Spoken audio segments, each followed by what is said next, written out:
আজকে বিকালে শালবন যায় এমন একটা জিনিস দেখে নেবো, কোনোদিন ভাবতেও পারি না রে বাপ। তবে শুরু থেকেই বলি, আজকে যাব আমরা শালবন। তারপর দেখছি বাউসা পাহাড়টা দমে সুন্দর লাগছে, কেন সূর্যটা ডুবছে তখন দমে সুন্দর দেখাচ্ছে। তবে ভালো করে দেখো, সূর্যটা ডুবছে তখন। তারপরে আমার মুখটাকে একটু দেখান দিলি, কেমন লাগছে বলবে তোমরা কমেন্ট করি, কেমন দেখাচ্ছে।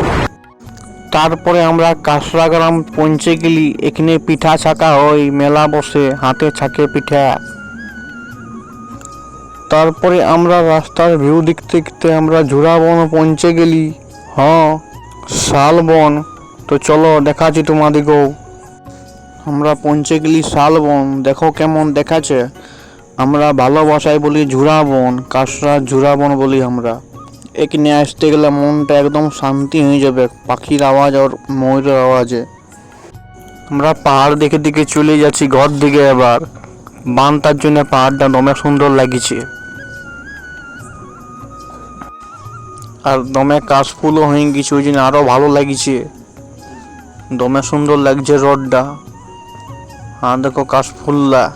তারপরে আমরা চা দোকানে দাঁড়ান গেলি, চা খাবো। এটা চাটা কাপটায় ঢালে দিল, আর এখানে দমে সুন্দর চাটা বানায়, দমে ভিড় ওই দোকানটায়।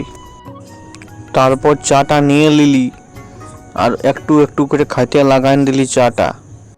তারপর আমরা বিরসা দিকে চলে গেলি, ওখানে একটু দাঁড়ান যাবো আমরা। এখানে গরম গরম বাদাম আর ভাজিয়ে দিছে, বাদাম চিড়া ভাজা ভাজিয়ে দিছে গরম গরম, ওই জন্য আমরা লিটে চলে আলি।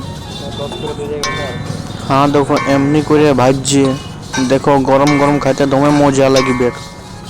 আমাদেরকে ঠোঙাটা দিয়ে দিল। ভিডিওটা ভালো লাগে তো কমেন্ট করে দিবে, মন ভালো জন্য চ্যানেলটাকে ফলো করো।